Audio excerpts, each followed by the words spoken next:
형제들아, 만일 어떤 사람이 무슨 잘못을 저지르게 되면 영적인 너희는 온유한 영으로 그런 자를 회복시키되 내 마음을 살펴서 너도 유혹에 빠지지 아니하게 하라. 너희는 서로의 짐들을 지라. 그리하면 그리스도의 법을 성취하리라. 이는 만일 어떤 사람이 자기는 아무것도 아니하면서 스스로 무엇이나 된 것 같이 생각하면 그는 자신을 속이는 것이니라. 그러나 각 사람은 자기의 일을 입증할지니라. 그리하면 오직 자기에게만 기뻐할 일이 있게 되고 다른 이에게는 있지 아니하리라. 이는 각 사람은 자신의 짐을 져야 할 것이기 때문이라. 말씀을 배우는 사람은 가르치는 사람에게 모든 선한 것들로 서로 나누라. 속지 말라. 하나님은 하나님을 우롱하는 놀림을 당하지 아니하시니 이는 사람이 무엇으로 심든지 그대로 거두기 때문이라. 이는 자기 육신을 위하여 심는 자는 그 육신으로부터 썩은 것을 거두고 성령님을 위하여 심는 자는 성령님으로부터 영원한 생명을 거두기 때문이라. 또 선을 행하다가 지치지 말지니 이는 우리가 기진하지 아니하면, 즉 힘을 잃어버려 지치지 아니하면 정하신 때 거두기 때문이라. 그러므로 우리는 기회가 있는 대로 모든 사람들에게 선을 행하되 특별히 믿음의 가족들에게 할 것이니라. 아멘.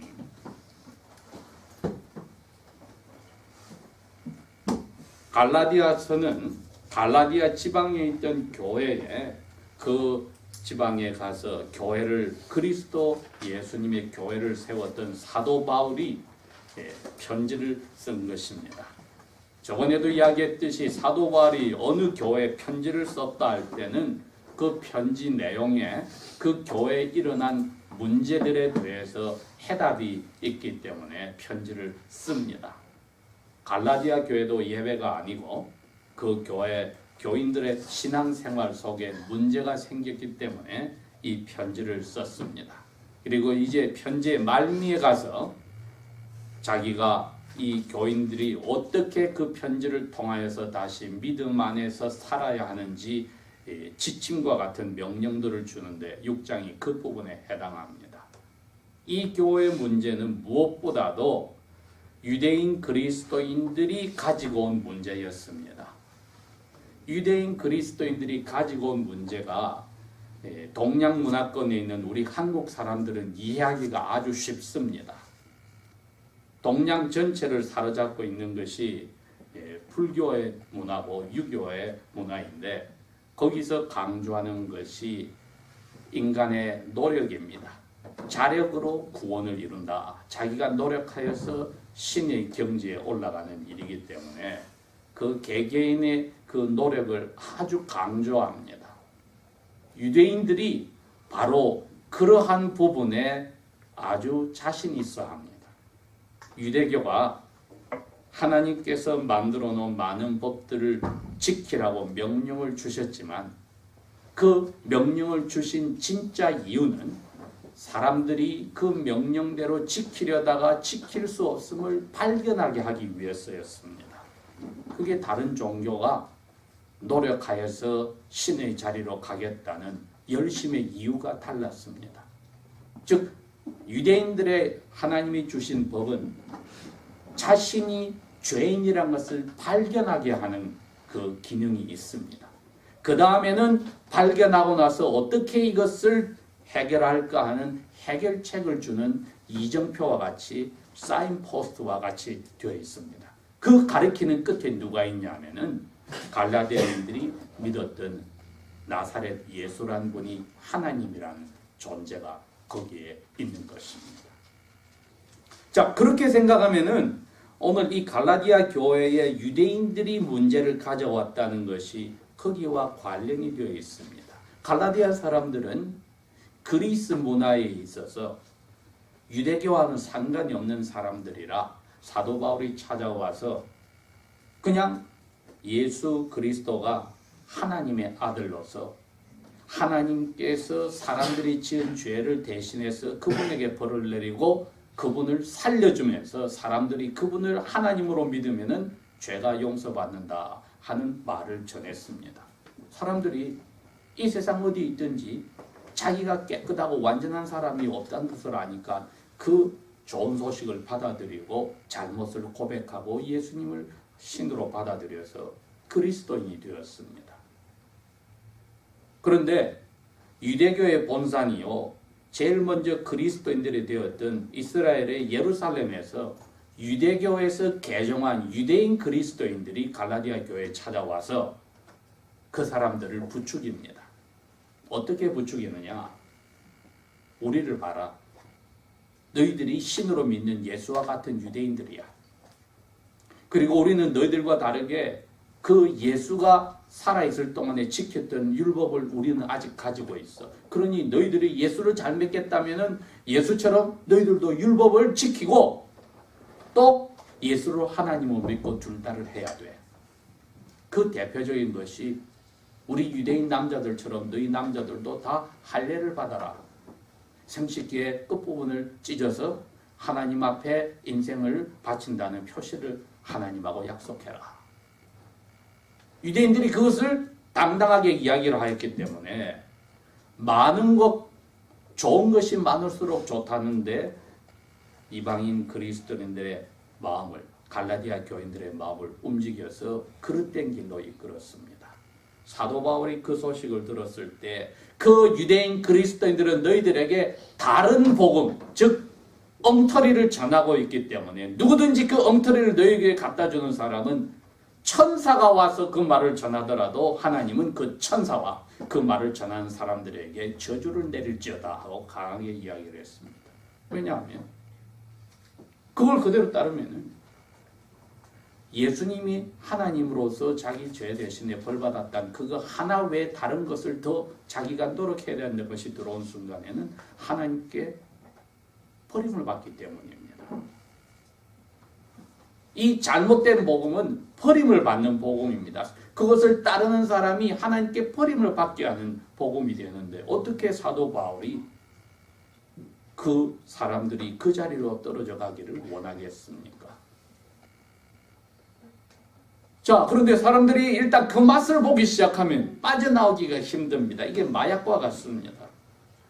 겉으로 드러난 것을 사람들에게 서로 경쟁하여서 맛보게 하면은 마약과 같아서 빠져나오지를 못합니다. 21세기의 그리스도인의 교회도 흥황하는 일입니다. 전도대회, 성경 퀴즈 대회, 찬송가 경연대회, 그 다음에 무슨 예배, 연보, 이런 연보, 저런 언급. 여러분, 그것을 사람들이 서로가 경쟁하고 서로가 자기의 것을 알리기 시작하면은 막을 사람이 아무도 없습니다. 사촌이 논을 사도 자기가 더 훨씬 많고 부자임에도 불구하고 배가 아픈데 다른 사람이 자기보다도 성경을 더 알고 찬송을 더 하고 연보를 더 하고 전도를 더 하고 예배에 한 번도 더 안 빠지고 여러분 이렇게 되면은 서로가 이제 저 사람이 저렇게 하니 나도 이렇게 하고 이제 경쟁이 되는 겁니다. 그럼 예수 그리스도의 사랑은 벌써 머릿속에서 사라지고 누가 더 잘하는가? 시기 질투는 자연적으로 나오게 되고 그 앞장선 사람은 자랑을 하게 되고 교만에 빠져버리니 행동을 나타내는 강조하는 유대교의 그 교리를 그리스도교에 접목하여서 갈라디아 교인들에게 가르치면은 바로 이 마약에 빠져서 빠져나오지를 못합니다.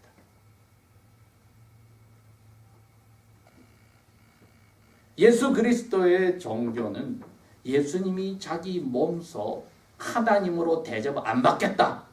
오히려 너희들을 내가 대접하겠다 하고 노예처럼 이 세상에 와서 모든 저주를 자기에게 다 맡기고 사람들을 섬기다가 자기를 배반하는 사람들을 위해서 죽임을 당하는 자리에 갔는데 그것을 받아들인다고 하면서 우리는 우리의 가진 것을 잘하는 것이든 무엇이든 그리스도교 안에서 봉사활동부터 시작해서 좋은 것도 사람 앞에 인정받고 자랑하겠다 할 때는 당연히 교만은 들어오게 되어 있습니다. 내가 이 정도로 봉사를 많이 한다. 이 정도로 자선사업을 열심히 한다. 예수님은 그런 마약을 없애려고 너 손이 2개 있지. 오른손이 누구에게 좋은 일 해. 그럼 왼손이 모르게 해.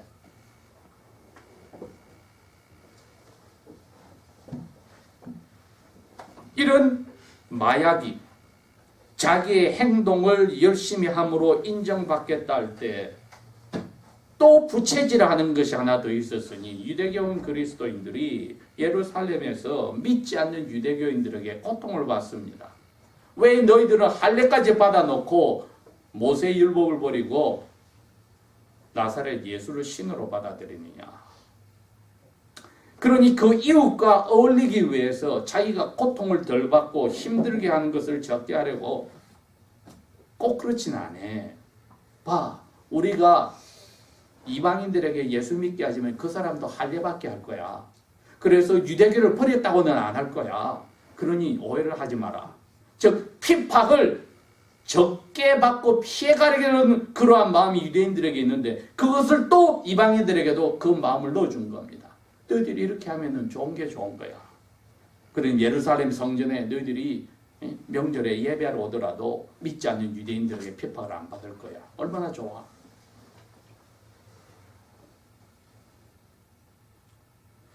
우리도 주일날 언제 무슨 시간에 만나서 예배합시다. 우리가 시간을 정해놓습니다. 어떤 교회, 어떤 교인들은 또 우리 교인들 중에 그런 분이 있을지 모르겠어요. 한 번도 예배 시간에 늦지 않는 분이 있을 수 있습니다. 예배 시간에 한 번도 졸지 않는 분이 있을 수 있습니다. 항상 옷을 단정하게 입고 오는 분이 있을 것입니다. 찬송 성경도 열심히 하고 하나도 성경도 놓치지 않고 전하는 목자보다 빨리 찾아서 준비한 사람도 있을지 모릅니다. 이게 다른 사람하고 내가 비교하는 순간에는 나의 자랑거리가 됩니다.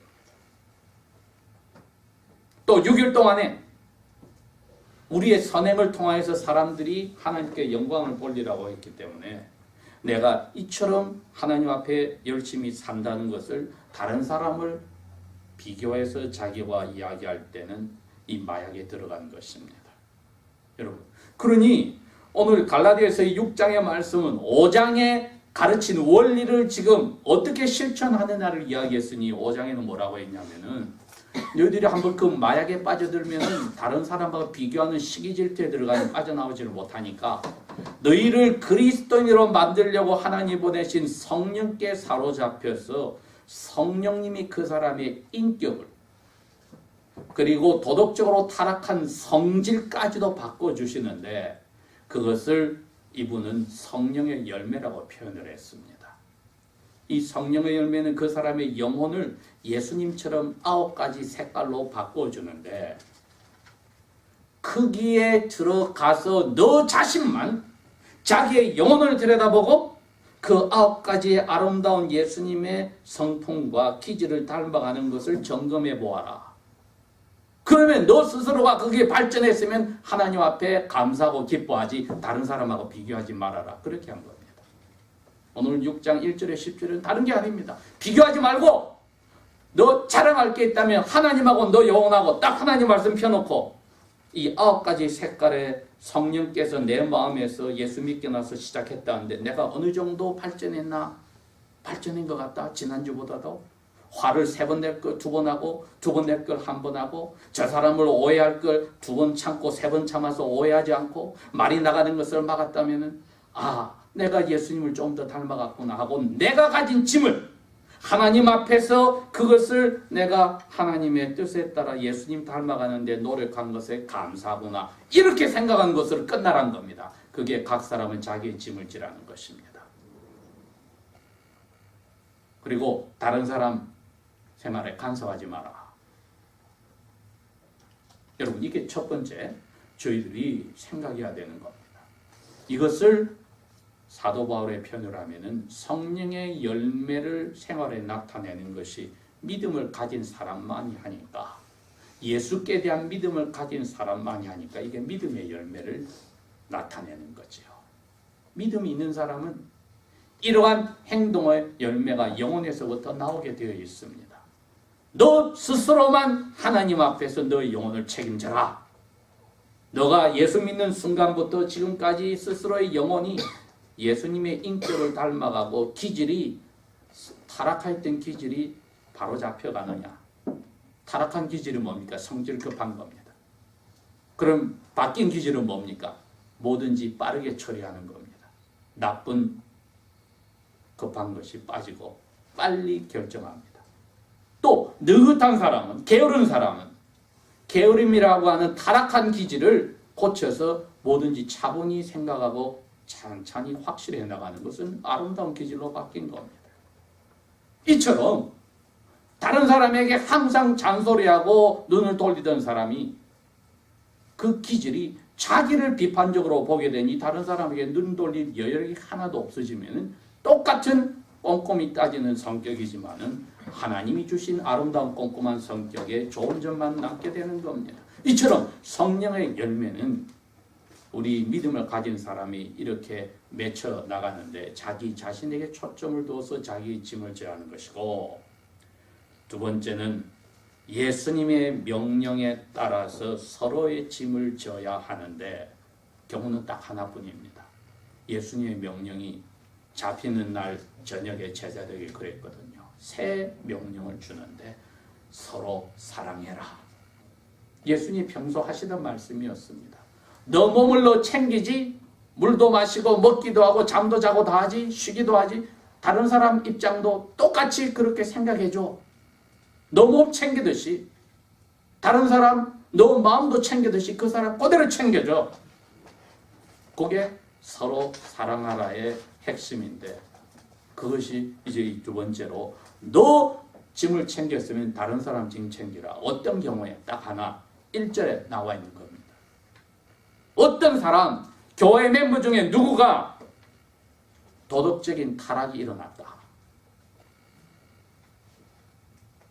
그러면 그 타락에 빠지지 않는 영적인 너희들이 그 사람의 입장에 서서 그 사람을 돌이켜서 떨어진 자리에 회복해라는 겁니다. 나는 이랬는데 너는 왜 그래 하고 손가락질 대고 그 사람을 비판하라는 게 아니라, 나도 저런 자리에 갔으면 저런 타락이 가능하지 하고, 우리 영어로 여러 번 이야기했어요. understand. 그 사람이 내 어깨에 매서 그 사람의 그 어려운 타락한 자리에 갈 수밖에 없던 유혹의 자리에 무게를 질 때, 그 사람의 언더에 내가 스탠드를 했을 때 그 사람에게 내가 이야기를 할 수 있는 겁니다. 안 그러면 손가락질로밖에 안 나가요. 난 이런데 너 왜 그랬어? 성경은 그 사람에게 이야기할 때는 그 사람 돌이키기 위해서 하라고 되어 있고, 돌이키기 위해서는 그 사람의 짐을 너가 지는 똑같이 그 낮은 자리에, 넘어진 자리에 너도 내려가서 그 사람 짐을 들어줘야지, 넘어진 사람은 발로 밟는 식으로 비판하지 마라. 이게 두 번째, 다른 사람의 짐을 지는 경우 딱 한 가지만 이야기한 겁니다. 그러면 2절에 너희들은 그리스도의 법을 다 이룬 것과 같다. 서로 사랑하는 법을 이 정신으로 이루었다. 그러니 교인들 가운데 아무것도 아니면서 다른 사람이 이래라 저래라 너 모르고 너가 하는 거야. 3절에 자기는 아무것도 아니면서 무엇인 척한 것이니, 이거는 자기 스스로를 속이는 것밖에 안 돼. 왜? 유대교 선생들이 와서 한번 자기 스스로 행동으로 무엇을 잘해서 자랑하게 마약을 심어 놓으면 다 이런 죄가 막 튀어나오는 겁니다. 그러니 성령께서 주신 성령의 열매를 맺기 시작한 사람은 이거부터 고쳐나가는 일이 적극적으로 나와야 된다고 이제 명령을 해 주신 것이니, 각 사람은 자기 짐을 지라는 것이 이제는 저희들이 마음에 이제 깨닫게 되었습니다.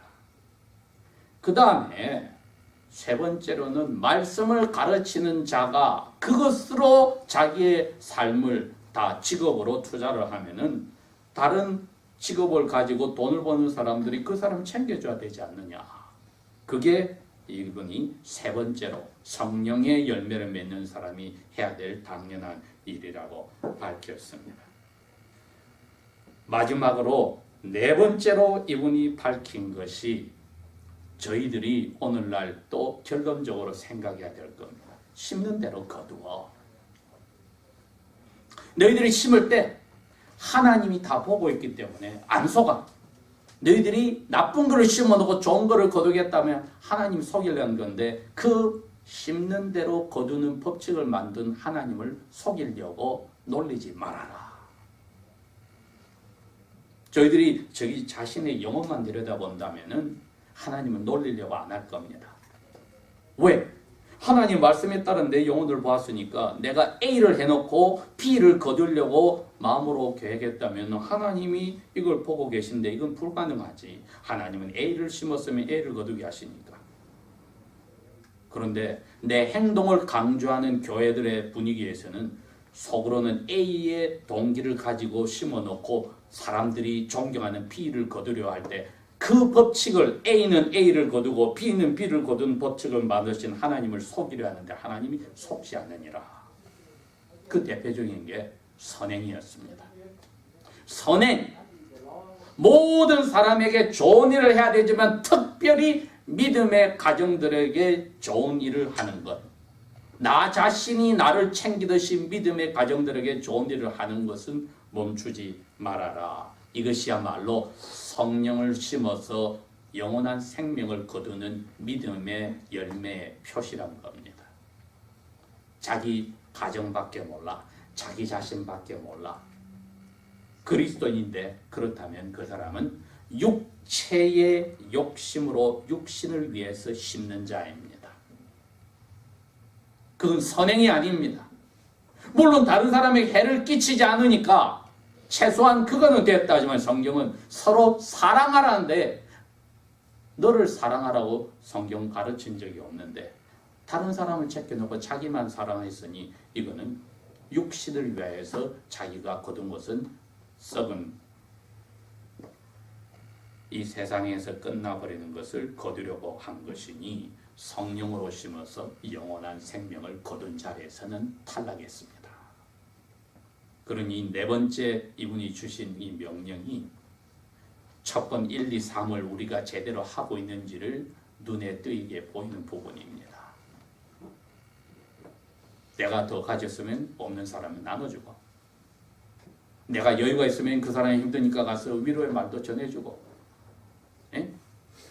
유혹에 빠져서 죄에 들어가니까 갈로 밟지 말고 같이 엎드려서 그 사람 일으키고 이 모든 일에 특별히 믿음의 가정들에게는 영적으로든 정신적으로든 시간적으로든 감정적인 에너지든 물질적인 모든 것을 내가 그런 자리에 들어가서 도움이 필요하듯이 저 사람이 그 도움이 필요하니 하겠다 해서 우선순위가 믿음의 가정의 시작일 때 그리고 그것이 믿음의 가정들이 다 소화가 됐을 때 믿지 않는 사람들에게까지 나갈 때에 너희들의 선행으로 하여금 너희 주위에 믿지 않는 사람들이 보고 너희들에게 초점이 간 게 아니라 하늘의 아버지께 영광을 돌리게 하라 하는 그것이 예수님의 명령이고 예수님의 삶의 본 모습이고 우리의 본 모습이 됩니다.